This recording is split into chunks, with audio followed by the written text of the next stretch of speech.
In the sky over the Dnieper, Ukrainian air defense forces destroyed 4 enemy missiles.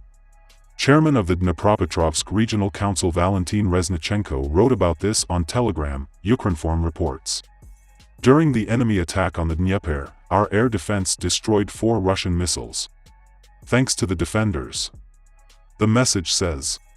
Earlier it was reported that in the morning the Russians fired 2 rockets at an energy infrastructure facility in the Dnieper. There was a fire and serious damage. Separate areas of the Dnieper, Sinelnikovo and Vasilkovka, were left without electricity. One of the pumping stations of the Dneprovod is de-energized. There is a shortage of water on the left bank of the Dnieper.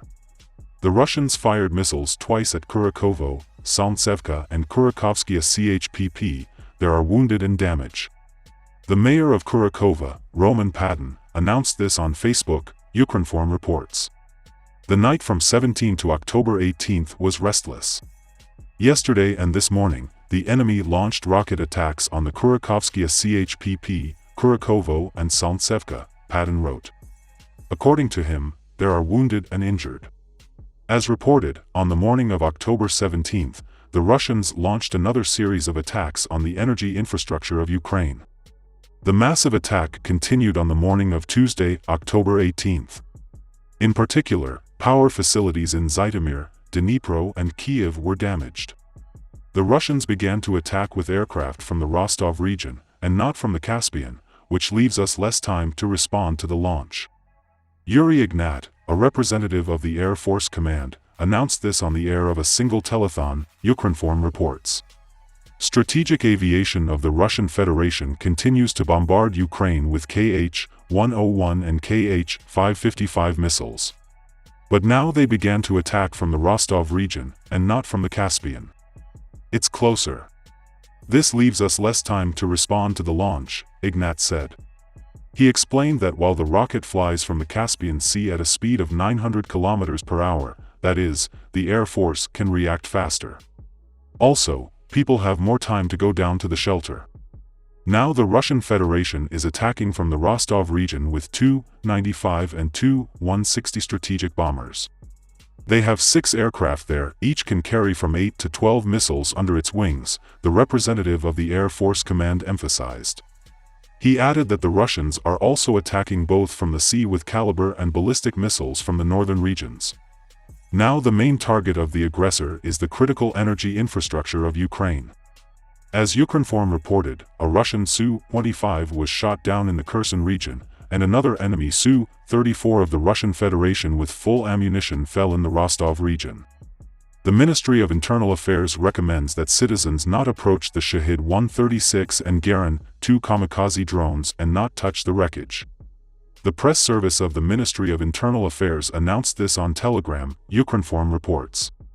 The Ministry of Internal Affairs also advises citizens, if they hear the sound of this UAV, to try to hide in a shelter, use basements of houses, underground parking lots. Stay away from administrative buildings, strategic and military facilities, gas stations. If the lid is far away, follow the 2-wall rule. Do not hide in the entrances, under the arches, on the stairs. Do not stay in vehicles. Report the movement of the UAV or the place of their fall by calling 102.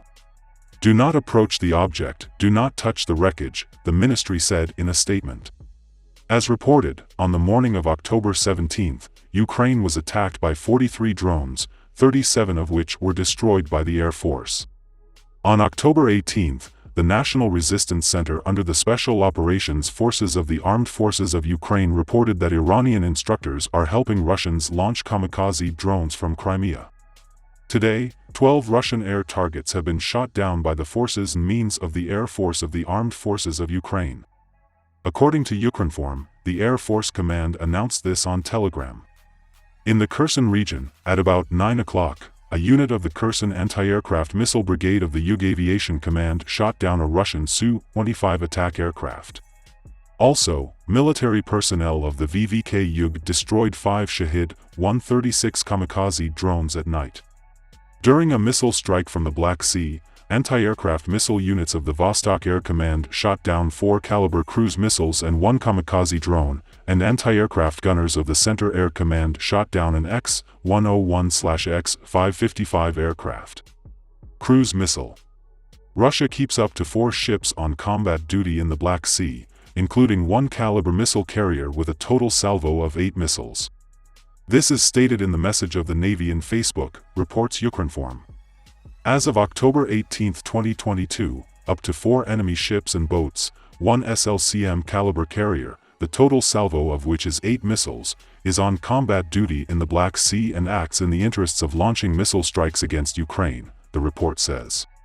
In addition, in the Sea of Azov, the enemy continues to control sea communications, keeping up to 6 enemy ships and boats on combat duty. In the Mediterranean, the enemy is holding a grouping of 11 ships, including 5 Caliber SLCM carriers with a total salvo of 76 missiles. It is noted that within a day, in the interests of the Russian Federation, a passage was made through the Kerchenko Strait. In the Black Sea, 2 ships, of which not a single ship continued to move towards the Bosphorus Strait. In the Sea of Azov, 21 ships, of which 5 ships moved from the Bosporus. As reported, on October 18, 12 Russian air targets were shot down by the forces and means of the Air Force of the Armed Forces of Ukraine. In the Kherson region, at about 9 o'clock, a unit of the Kherson Anti-Aircraft Missile Brigade of the Yug Aviation Command shot down a Russian Su-25 attack aircraft. Also, the military personnel of the Yug military complex destroyed 5 Shahid-136 kamikaze drones at night. During a missile strike from the Black Sea, anti-aircraft missile units of the Vostok Air Command shot down 4 Caliber cruise missiles and 1 kamikaze drone, and anti-aircraft gunners of the Center Air Command shot down an X-101/X-555 aircraft cruise missile. Ukroboronprom expects to complete the previously announced Ukrainian development with a range of 1,000 kilometers and a warhead weight of 75 kilograms by the end of this year. Oleg Boldyrev, head of the Ukroboronprom project, announced this on television, Ukrinform reports. Yes, we hinted. Yes, we are currently developing. Yes, we will. I really hope that by the end of the year we will be able to surprise the Ukrainians and the enemy. But the technical details, the name and some things that may not be very important, we can't say yet, he said. Boldyrev specified that combining the experience of international partners, private Ukrainian manufacturers and the public sector in the production of domestic UAVs gives hope that Ukraine will have more effective weapons. We need to wage an asymmetrical war, the use of UAVs over long distances, in particular, as Russia is doing now. But we see it a little differently, because we have allies and strong own experience in the production of drones. And this association gives us great hopes, he added. As reported, on October 17, after another attack by Garin, 2 attack drones, known as Shahid-136, Ukroboronprom published a photo of a metal structure with a blue bird and a yellow emblem, signing it, range, 1,000 kilometers, warhead weight, 75 kilograms. We are finishing development. The network suggests that this is a new Ukrainian strike drone being developed by the concern's enterprises in response to Russian UAVs. Poland is looking forward to the early start of the EU military training mission to assist the armed forces of Ukraine and counts on the participation of as many countries as possible. This was stated by Polish Foreign Minister Zbigniew Rau, Ukrinform reports with reference to WNP.pl. This is an important decision for Ukraine, for the EU, and also for Poland. We expect it to be implemented in the near future. I hope that as many countries as possible will take part in it.